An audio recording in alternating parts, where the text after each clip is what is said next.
المرسلين وعلى آله وصحبه أجمعين. أما بعد فأعوذ بالله من الشيطان الرجيم. بسم الله الرحمن الرحيم. كلا إنها لظى نزاعة للسوى وتدعو من أدبر وتولى وجمع فأوعى. عمل سے زندگی بنتی ہے جنت بھی جہنم بھی. عمل سے زندگی بنتی ہے جنت بھی جہنم بھی.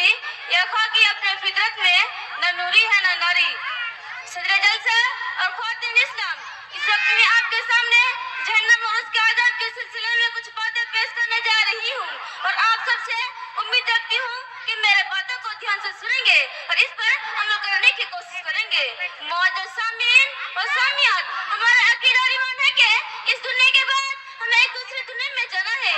روحاں ہم نے اس دنیا میں رہ کر جو بھی اچھا برا عمل کیا ہے اس کا ثواب یا عذاب کا جنت جہنم کی صورت میں سامنا کرنا ہے.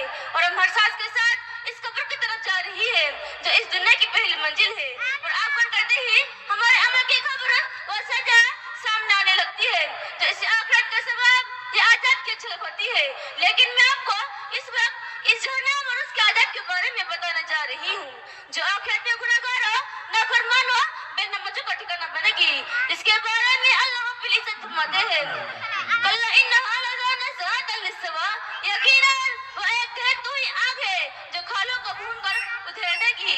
جب پیٹ پھیرتا ہے اور منہ موڑتا ہے اسے پکارے گی. جس نے مال بٹور کر حفاظت رکھ لیا، یعنی اس نے سچ کو بیعت نہیں کیا، غریب اور یتیموں بیووں کی مدد نہیں کیا. دوسری جگہ اللہ رب العزت فرماتے ہیں اما ادراک ما سقر لا تبقی ولا تبصر لواحات للبصر، یعنی تم نہیں جانتے اور سقر یعنی دیکھتے کیا ہے. کھالوں کو چمکاٹے گی یعنی کھالوں کو ادھر دے گی اور ہڈیں چمکانے لگے گی. نہ تو رحم کرے گی نہ تو چھوڑے گی، یعنی جس گنہگار اور نافرمان کو اس میں ڈالتے جائیں گے اس کے لیے اس میں کوئی روایت نہیں ہوگی. میرے ماں اور بہنوں، آئیے کلیجہ تھام کر نبی صلی اللہ علیہ وسلم کی کچھ حدیثیں سنا رہی ہوں.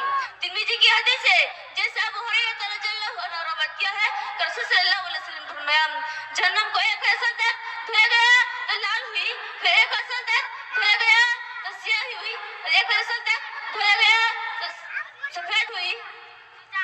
بخاری کی روایت ہے قبر آگ جہنم کی آگ کا 17 حصہ ہے اور اس سے عبرت رکھنا چاہیے. معزز سامعین و سامعات، جے غور کیجئے ہمیں اس آگ کی تھوڑی جلن وہ خون میں اگر پکڑنے میں چھلتی ہے تو برداشت نہیں ہوتی اور کسی کا چین نہیں ملتا.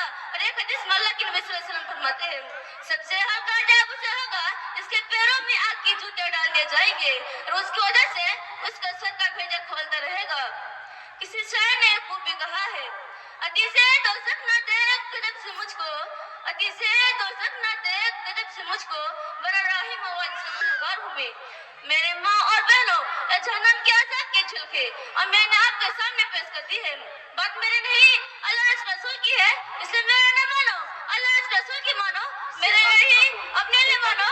یہ حدیث بھی سن لو جیسے ابو ہریرہ رضی اللہ عنہ روایت کیا ہے کہ رسول صلی اللہ علیہ وسلم فرمایا جہنم میں وہی جائے گا جس نے اللہ کی فرمانبرداری نہ کیا اور جس نے اللہ کی نافرمانی کی. اس حدیث کو سامنے رکھو، دل پر رکھ کر سوچو کہ ہم اللہ کی کتنی فرمانبرداری کیے ہیں، کتنی نمازیں پڑھے ہیں، کتنی عبادت کیے ہیں، کتنی نافرمانی کیے ہیں، کتنی نمازیں چھوڑے ہیں، کتنے جھوٹ بولے ہیں، کتنے چغلخوری اور غیبت کیے ہیں. ہمیں اپنا انجام صاف دکھائی دے گا ہمارا ٹھکانہ کیا ہو سکتا ہے.